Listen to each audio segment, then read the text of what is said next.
اعوذ باللہ من الشیطان الرجیم بسم اللہ الرحمن الرحیم الحمد للہ رب العالمین والصلاة والسلام علی سید الانبیاء والمرسلین وخاتم النبیین اللہم صلی علی سیدنا و مولانا محمد النبی الامی وآلہ واصحابہ واہل بیتہ واتباعہ وبارک وسلم۔ معزز ناظرین، السلام علیکم ورحمۃ اللہ وبرکاتہ۔ جاذب پبلیکیشنز میں خوش آمدید۔ میں محمد سید جاذب آپ کی خدمت میں حاضر ہوں۔ تعلیم القرآن کا سلسلہ جاری ہے اور میں آپ کی خدمت میں سورۃ المائدہ کی تفصیلات و تشریحات پیش کر رہا ہوں۔ آج کی نشست میں سورۃ المائدہ کی آیت نمبر 54 تا 56 شامل ہیں۔ ارشاد باری تعالیٰ ہے، یا ایھا الذین آمنوا من یرتد منکم عن دینہ فسوف یأتی اللہ بقوم یحبهم ویحبونہ اذلۃ علی المؤمنین اعزۃ علی الکافرین یجاہدون فی سبیل اللہ ولا یخافون لومۃ لائم ذلک فضل اللہ یؤتیہ من یشاء واللہ واسع علیم۔ انما ولیکم اللہ ورسولہ والذین آمنوا الذین یقیمون الصلاة ویؤتون الزکاة وہم راکعون ومن یتول اللہ ورسولہ والذین آمنوا فإن حزب اللہ هم الغالبون۔ اے ایمان والو، تم میں سے جو شخص اپنے دین سے مرتد ہو جائے گا تو ان قریب اللہ تعالیٰ ایسی قوم کو لے آئے گا جس سے اللہ تعالیٰ محبت کرے گا، اور وہ قوم اللہ تعالیٰ سے محبت کرے گی۔ وہ مومنوں پر نرم ہوں گے اور کافروں پر سخت ہوں گے۔ وہ اللہ تعالیٰ کی راہ میں جہاد کریں گے اور کسی ملامت کرنے والے کی ملامت سے نہیں ڈریں گے۔ یہ اللہ تعالیٰ کا فضل ہے جو وہ جس کو چاہے عطا فرماتا ہے، اور اللہ تعالیٰ بڑی وسعت والا اور علم والا ہے۔ تمہارے دوست صرف اللہ تعالیٰ اور اس کا رسول اور ایمان والے ہیں جو نماز قائم کرتے ہیں اور زکوٰۃ ادا کرتے ہیں، اور وہ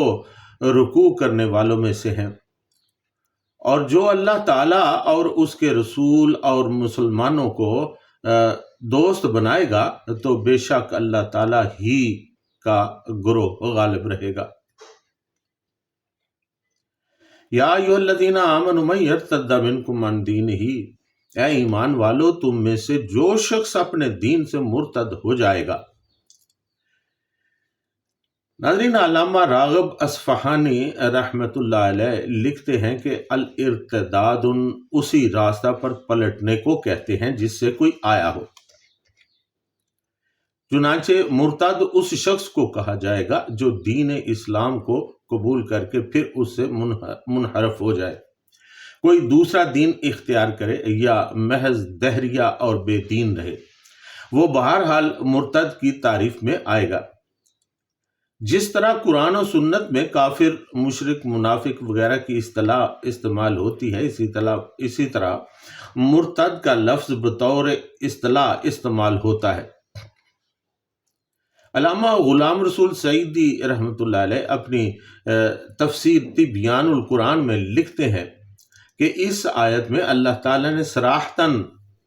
فرما دیا ہے کہ جو شخص دین اسلام سے مرتد ہو جائے گا اس سے اللہ تعالیٰ کو کوئی نقصان نہیں پہنچے گا۔ نبی کریم صلی اللہ علیہ وسلم کے عہد میں بھی کچھ لوگ مرتد ہوئے اور کچھ آپ صلی اللہ علیہ وآلہ وسلم کے بعد مرتد ہوئے۔ علامہ زمخشری رحمۃ اللہ علیہ نے ان کو اپنی تفسیر الکشاف میں بڑی تفصیل سے لکھا ہے۔ وہ فرماتے ہیں کہ مرتدین کے 11 فرقے تھے، 3 فرقے رسول اللہ صلی اللہ علیہ وآلہ وسلم کے عہد میں تھے، اور 7 فرقے حضرت ابو بکر صدیق رضی اللہ تعالیٰ عنہ کے دور میں ہوئے۔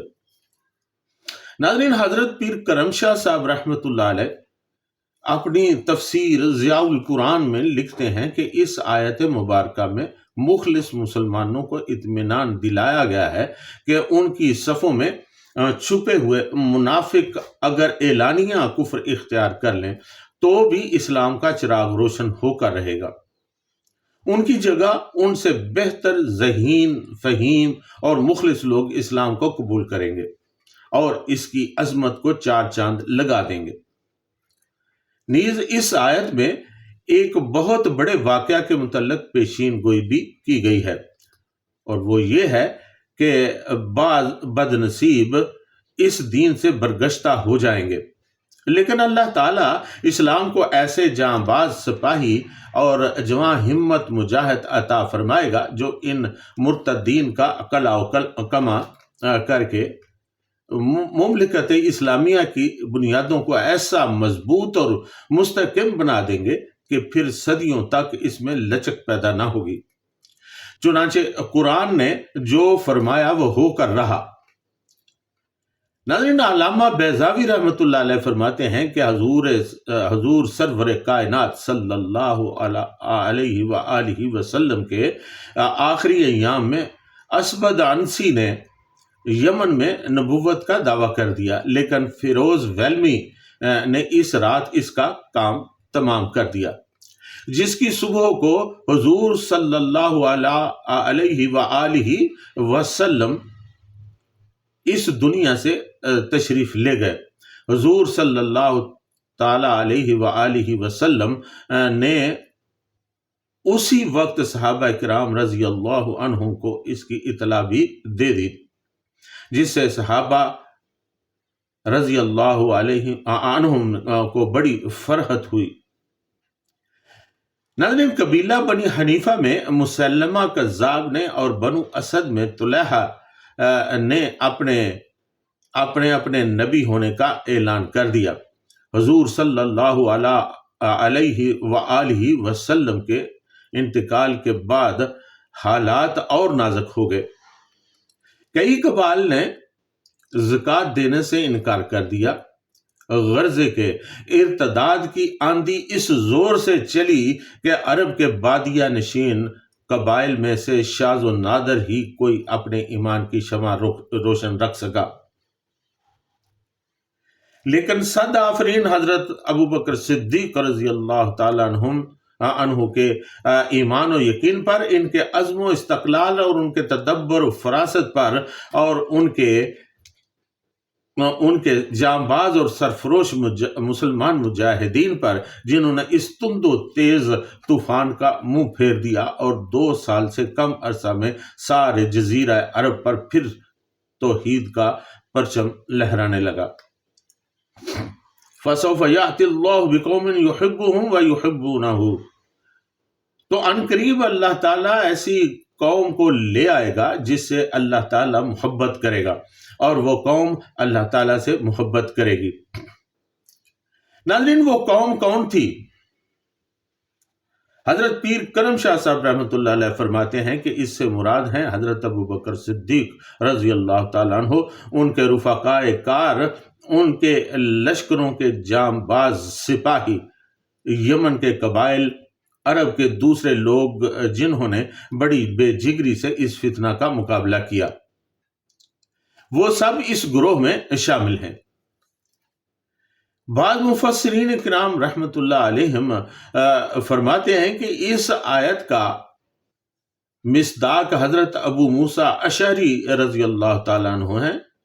حضور نبی کریم صلی اللہ علیہ وآلہ وسلم نے ان کی طرف اشارہ کر کے فرمایا تھا کہ یہ اور ان کی قوم کے لوگ مرتدین کا مقابلہ کریں گے۔ حضرت ابو موسیٰ اشعری رضی اللہ تعالیٰ عنہ یمن کے رہنے والے تھے، اور فتنہ ارتداد اور زیادہ تر وہیں پر اترا۔ پھر وہیں پر اس کا صفایا بھی ہوا، لہٰذا رسول اللہ صلی اللہ علیہ وسلم کی پیش گوئی سچی ثابت ہوئی، اور یمن میں ہی کے لوگوں نے اس فتنہ کو ختم کرنے میں مدد دی۔ چنانچہ یہی وہ لوگ ہیں جن کے متعلق فرمایا کہ اللہ تعالیٰ ان سے محبت کرتا ہے، اور وہ لوگ اللہ تعالیٰ سے محبت کرتے ہیں ان کے دلوں میں اللہ تعالیٰ کی محبت کا جذبہ موجزن ہے، اور ان کی دوسری صفت یہ ہے اذلۃ علی المؤمنین، وہ ایمان والوں کے سامنے بڑے نرم ہیں۔ اذلۃ یا ذلیل کا معنی حقیر بھی ہوتا ہے اور نرم و ہموار بھی، یعنی اللہ تعالیٰ کی محبت سے سرشار لوگ ایمان والوں کے ساتھ نرم ہیں اور ان کے ساتھ شفقت کے ساتھ پیش آتے ہیں۔ نیز عزت علی الکافرین، کفر کرنے والوں پر غالب اور زبردست ہیں، یعنی کفار پر اس طرح جھپٹتے ہیں جس طرح شاہین یا باز شکار پر جھپٹتا ہے اور پھر ان پر غالب آتے ہیں۔ پارہ نمبر 26 سورۃ الفتح آیت نمبر 29 میں ارشاد باری تعالیٰ ہے محمد الرسول اللہ والذین معه اشداء علی الکفار رحماء بینہم، محمد الرسول اللہ صلی اللہ علیہ وسلم اور ان کے ساتھی کافروں پر سخت اور آپس میں نرم دل ہیں۔ انسان کی یہ فطرت ہے کہ وہ اپنے محبوب کے دشمنوں سے نفرت کرتا ہے، ان سے سختی کے ساتھ پیش آتا ہے، اور اس میں بھی جس سے محبت جتنی زیادہ ہو اس کی اپنے محبوب کے دشمن سے نفرت اور سختی بھی اتنی ہی زیادہ ہوتی ہے، اور یہ چیز اس کے عشق و محبت کی علامات میں سے ایک اہم شمار کی جاتی ہے۔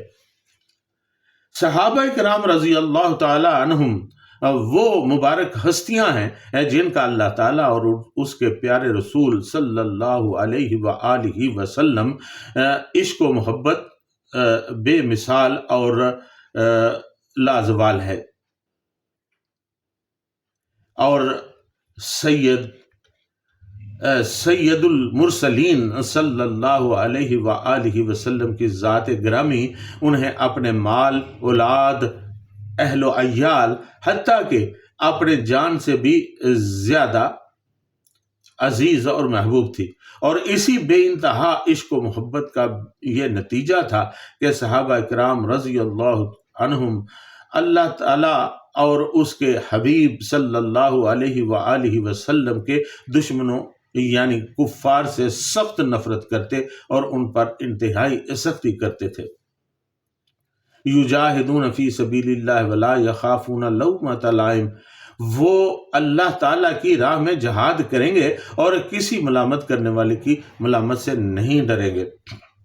یعنی وہ اللہ تعالیٰ کے راستہ میں جہاد کرتے ہیں، ان کا واحد مقصد اللہ تعالیٰ کی خوشنودی اور ان کے دین کی سربلندی ہوتا ہے۔ محبوبان خدا جان و مال کی حفاظت دینے کے لیے ہر وقت تیار رہتے ہیں، قربانی تو دوسرے لوگ بھی کرتے ہیں، قید و بند کی صعوبتیں برداشت کرتے ہیں اور بعض اوقات تختہ دار پر بھی لٹک جاتے ہیں، مگر ان کے پیش نظر وطنیت، ملوکیت، نسل یا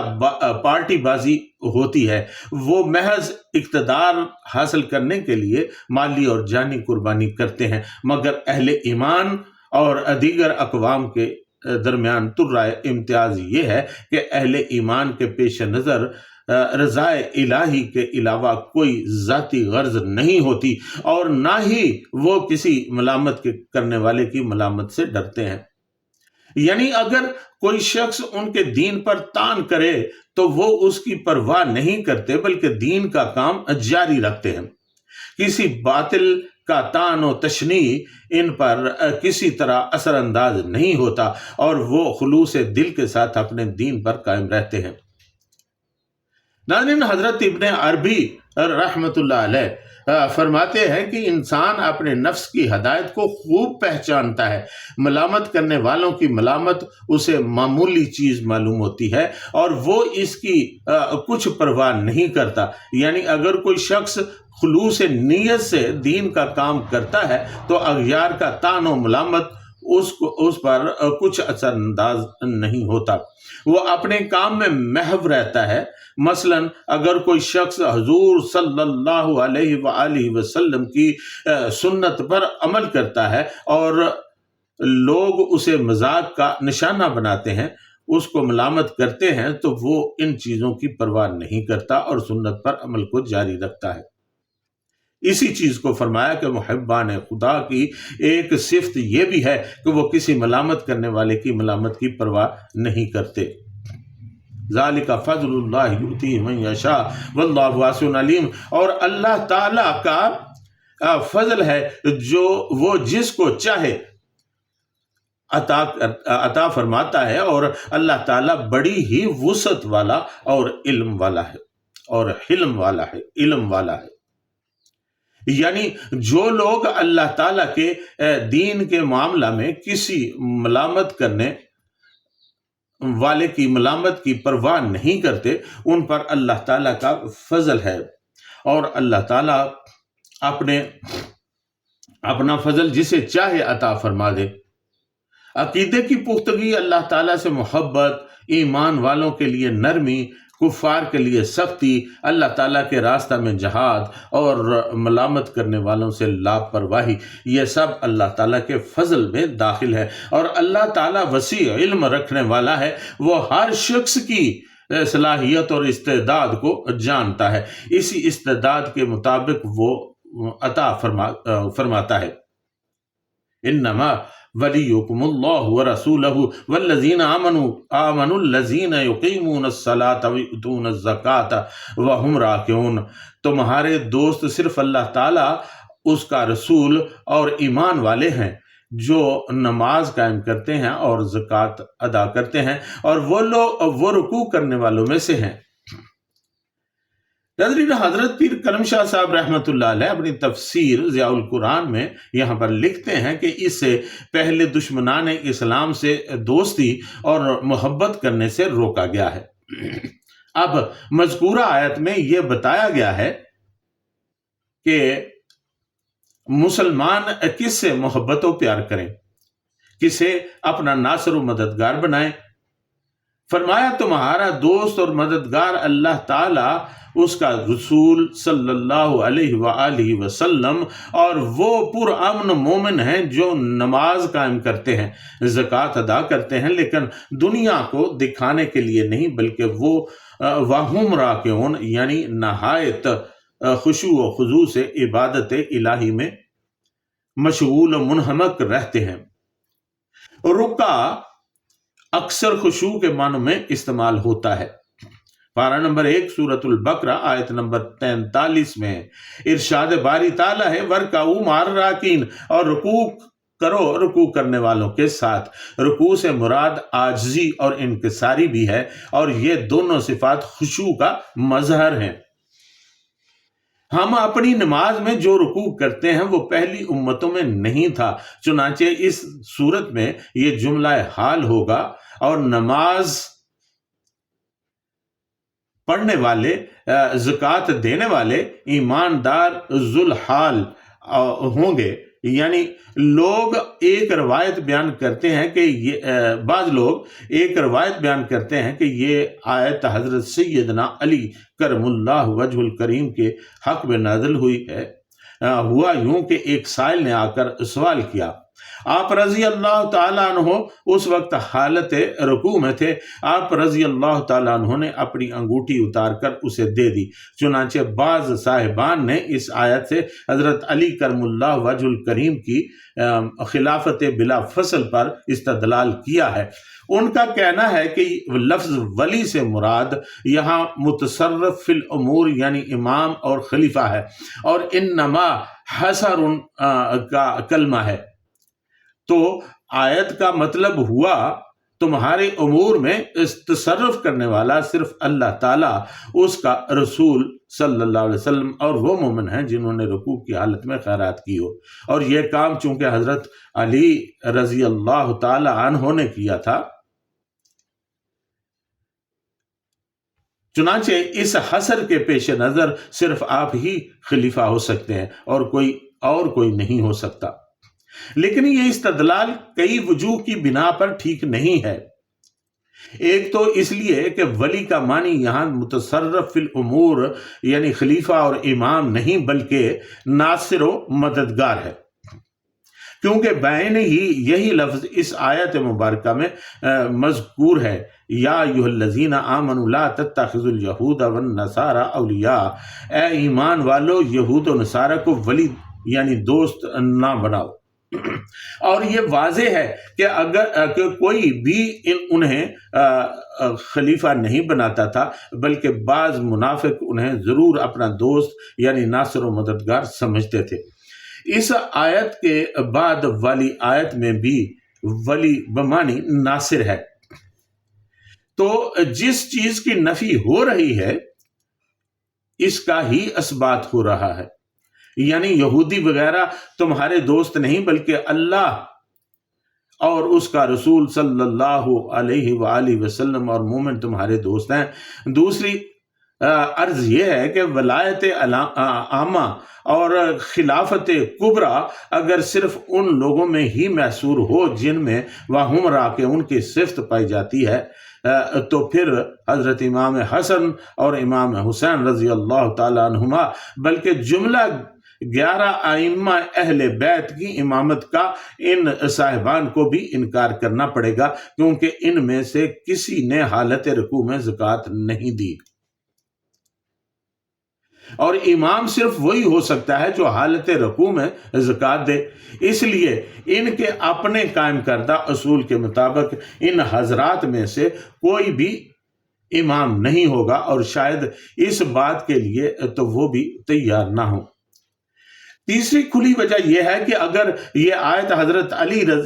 کرم اللہ وجہ الکریم کی امامت بلا فصل کی دلیل ہوتی تو رسول کریم صلی اللہ علیہ وسلم اسے ضرور پیش فرماتے۔